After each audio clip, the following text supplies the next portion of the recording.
I wanted to do a video in defense of traditional conditioning methods such as those outlined in the 72 consummate arts of the Shaolin. Why am I talking about this? Well, the thing is, in the West, I did a video on forms, and hyungs and katas, they're all forms, and how that's the one form of traditional conditioning we've kept in Western, and the Western adaptation of Eastern martial arts. Years ago, there used to be Makawari training. A Makawari is a board covered in rope that you punch, and it conditions the hands. It hardens the hands. And by hardening the hands, I don't mean that it makes the hands hard, although usually calluses do form. What I mean is it conditions the bones, tendons, and muscles to be a better weapon, basically. Now, these traditional training methods are varied throughout the world, but they're most prevalent in Chinese Kung Fu. So the 72 consummate art, especially Shaolin Kung Fu. Shaolin Kung Fu is very external. Many people don't understand this. In the Eastern martial arts, there are internal martial arts and external martial arts.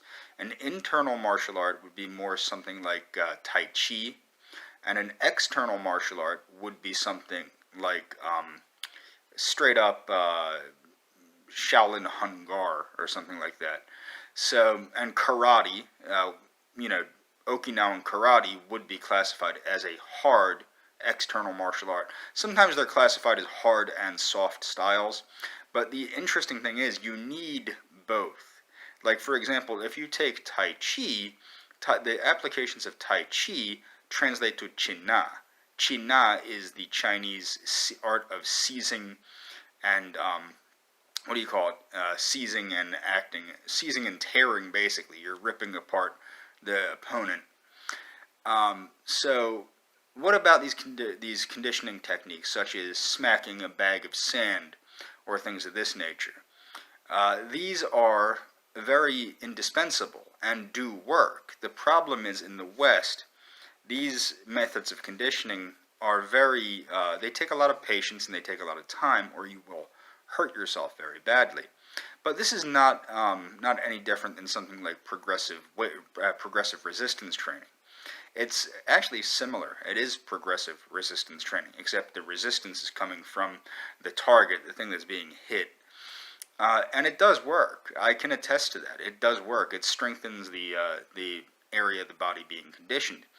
The most extreme form of this, I think, is the iron body method, which a more health-promoting form is known as the muscle tending and sinew changing Qigong, which incorporates weightlifting and things of that nature, as well as the internal methods of breathing techniques and stuff like that. But these traditional training methods are indispensable in the martial arts, especially if you're planning on using these martial arts in everyday self-defense, because you have to be able to hit in a way that will devastate the opponent. And that's all for this video. I'm going to leave links to my review of the 72 consummate arts of Shaolin, as well as a link to that, and a link to various forms of this links on what these forms of conditioning actually are and why they're important. Another one is iron palm. Iron palm or iron fist, that is a very useful thing to be conditioning, is your hands, because that's what you're primarily going to be attacking with, is your hands.